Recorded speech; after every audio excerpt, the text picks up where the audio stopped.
Bom, boa noite para todos, para todas. Obrigado, Cecília, pela realização do festival. Você me convidou, eu não queria deixar de vir, dar uma palavrinha aqui na abertura desse festival, que já é uma tradição aqui, e numa área que tem um significado muito grande, porque o Morro do Querosene é um dos espaços que, como outros de São Paulo, mas é um espaço muito especial, que tem uma presença cultural muito grande, uma cidadania cultural muito forte. Então, é um prazer estar aqui com vocês. Queria dizer que nós temos conversado bastante aqui com a associação, com a Cecília, com o Dinho, com a Sônia, que já estiveram lá na secretaria conversando com a gente. Eu acho que a possibilidade de nós termos um parque aqui, a desapropriação da área ficou muito maior depois do plano diretor, porque nós conseguimos não só prever um parque no plano diretor, como uma coisa muito mais importante, que é ter transformado esta área aqui numa ZEPAM. Uma ZEPAM é uma zona especial de proteção ambiental, ou seja, esse terreno perdeu praticamente o potencial construtivo dele. Para quem não está acostumado a esses termos assim, de urbanismo, o potencial construtivo é o quanto pode se construir em cada terreno. Então, ao virar uma zona especial de proteção ambiental, esse terreno aqui, ele só pode construir uma área construída equivalente a 10% da área do terreno. Ou seja, ele perdeu interesse imobiliário. Então eu acho que isso foi muito importante para poder viabilizar o parque. Por quê? Porque não tendo potencial construtivo, fica muito mais fácil, fica muito mais barata a desapropriação. Porque obviamente não tem possibilidade de fazer prédio, de fazer outros tipos de empreendimentos que poderia fazer se continuasse sendo da zona que era antes. Então, isso não foi apenas o Parque da Fonte, foi todos os parques previstos no plano diretor, nós, no substitutivo do plano diretor aprovado na Câmara, nós fizemos essa alteração. Todos os parques previstos, que em São Paulo são 164, foram 164 parques previstos, alguns já estão desapropriados, então é uma questão de implantação do parque, mas muitos ainda são propriedade privada. E o grande problema é como obter a terra para poder viabilizar os parques. Então, essa alteração ela foi super importante e ela se soma com uma outra proteção, que era o tombamento da fonte, que já tinha sido proposto no plano diretor passado e que foi referendado pelo DPH, pelo CONPRESP, que é o Conselho de Patrimônio Arquitetônico Histórico do município, que é um órgão da Secretaria Municipal de Cultura e que tombou a fonte. A fonte, portanto, já é tombada e ela também é vamos dizer assim, um elemento de proteção. Então está duplamente protegido. A fonte está protegida e o parque também está protegido. Então, nós fizemos uma reunião com a Secretaria do Verde, junto com a Associação, a Secretaria de Cultura e a Secretaria de Meio Ambiente, para discutir a possibilidade efetiva de desapropriação da área, que tem um valor lá que foi calculado e que entra num conjunto de, vamos dizer assim,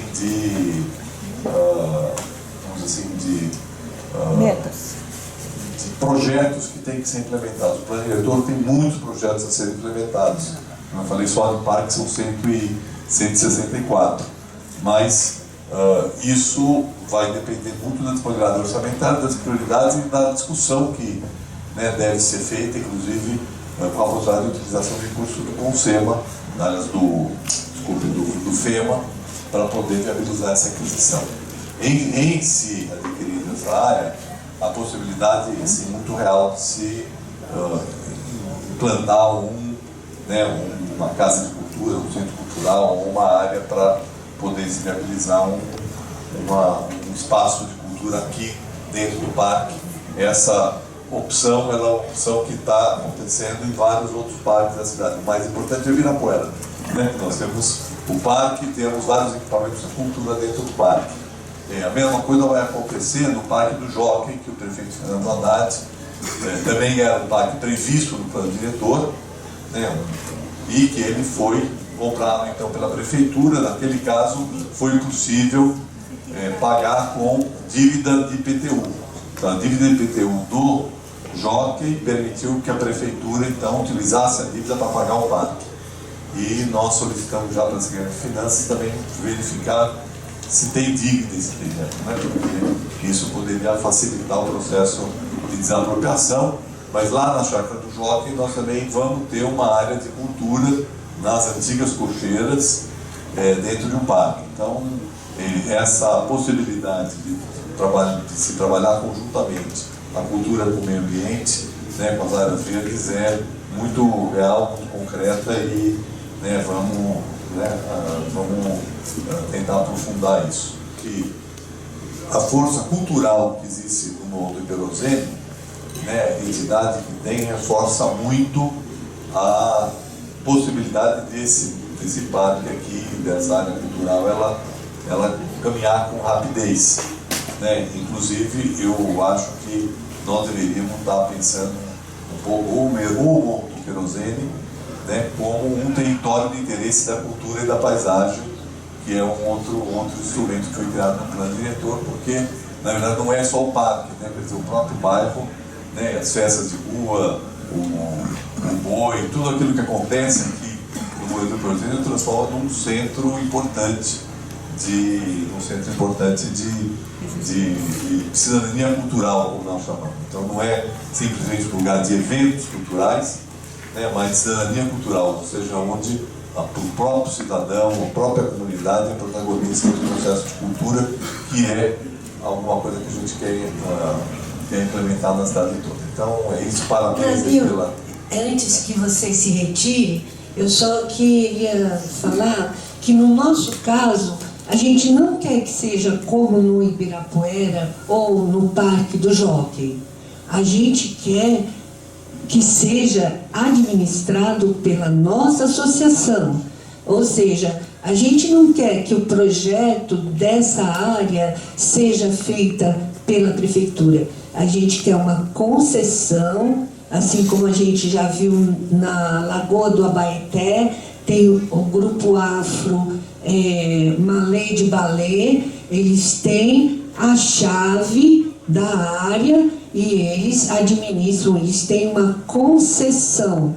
Então, o que a gente quer aqui não é o que a gente... No Ibirapuera existem equipamentos de cultura, como por exemplo um teatro, um museu e algumas outras coisas, mas que não são administradas pela comunidade. No máximo tem um conselho que aqui não, Nabil. A gente vai lutar, porque a gente sabe, a gente já viu que existe a possibilidade de concessões, e a gente quer uma concessão para administrar o nosso teatro, administrar a nossa praça de tudo o que tiver ali, a gente quer resolver com a nossa comunidade e a gente, claro, prestando contas ao município ou seguindo as regras que um contrato de concessão possa estabelecer. Mas é bem diferente do que a gente está vendo acontecer, tanto no Parque do Jockey, quanto acontece no Ibirapuera. Que para a gente tocar naquele teatro é dificílimo. Não, mas o que a gente tem que tratar com o Itaú. O que eu falei não foi no sentido da gestão do espaço e dos equipamentos. Eu falei do ponto de vista do uso, né? Porque poderia, inclusive, né, agora eu vou falar o contrário, poderia, inclusive, se considerar o contrário, que não deveria, como tem gente que acha, que não deve construir nada numa área que é uma área verde. É nesse sentido que eu estou dizendo, que é possível compatibilizar um equipamento de cultura, obviamente de uma dimensão compatível com o tamanho do parque, compatível com a vegetação que precisa ser preservada, né? Porque existem outras posições que dizem o seguinte, que uma área verde tem que ficar área verde e não tem que ter contemplativo, certo? Então é nesse sentido que eu estou dizendo. Agora, Entendi. Levando adiante o projeto, nós vamos discutir a gestão do parque, a gestão do equipamento cultural, né?